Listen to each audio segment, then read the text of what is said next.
Well, today's blog is not going to be all that exciting because the only slant fin that's here is the spec sheet. Those are what we got because the boiler apparently has to be remade or something. There's no word on it on when it's going to arrive. So there's the wet return. We removed the short nipple that was there. That's the 4-inch header. This is a 4 by 2.5 fitting, which is where we're planning on putting in the steam. We got a nice pitch going this way, and this is a 4 by 2-inch, which will be our equalizer line.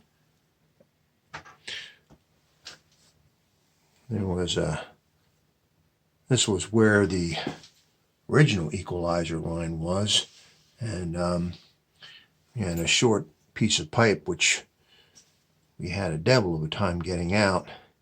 I heated that and had two people with that old Stilson 4-foot wrench on there with a 3-foot hold back, and it wasn't getting it. So we wound up just cutting it out, slicing it out the old-fashioned way. Almost wish I'd done that at first, but I was giving it a shot before I had to do that and run the risk. Now we redid the flue. When we pulled out the 8-inch flue pipe, what we discovered was that there was still the old 7-inch still cemented inside, that they didn't think to remove it. And the only reason why anybody didn't notice was because this flue originally was designed to pull air through a pile of burning rocks, so it really didn't notice. Still not the proper thing to do, so we chipped it out. And we also had to get this thing a little bit higher for the draft diverter. That's which is pretty high up on here, so we had to get this up anyway. And we're going to cement around the edges at some point. You can see the yellow deposits from the high sulfur fuel that they've been using for years and years on the wall, seeping down.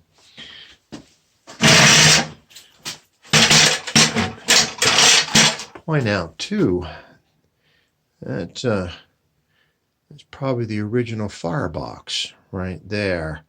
This was probably a dry base, so this was just the refractory just sat right on the concrete, and there was no underneath flow or cast iron to catch any of the heat.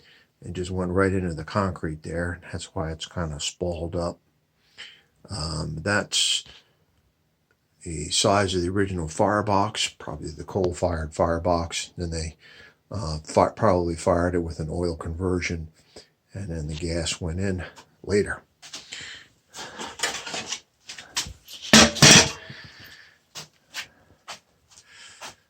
So when you check the level on that, it's almost level, but when we get out here, it's got some pitch on it. Just enough. And then the pitch is actually better out here. So come with me, and I asked the pipe and materials ready for reassembly of the boiler. So we got the The pipe is coming through here, coming around here, and winds up somewhere around here. And there's our Gorton. What was there before was a Hoffman, I think it was 74, which is for high pressure convectors and has about the venting capacity of a little pinhole. Now the other main comes around here and winds up there. There's our second Gorton. That's piped to a radiator going to the upstairs. That's where we can put that. And I'm seeing some staining there. Hopefully that's just water infiltration from the basement foundation and not a leaking wet return. We'll know when we hook up the VXT, and that will tell the tale.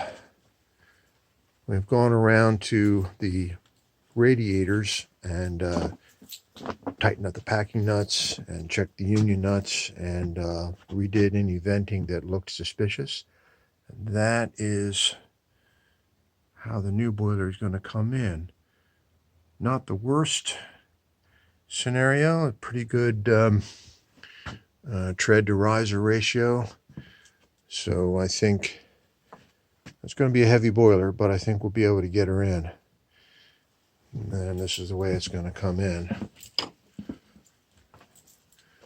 Hopefully the next video that I show you on this job will be a boiler.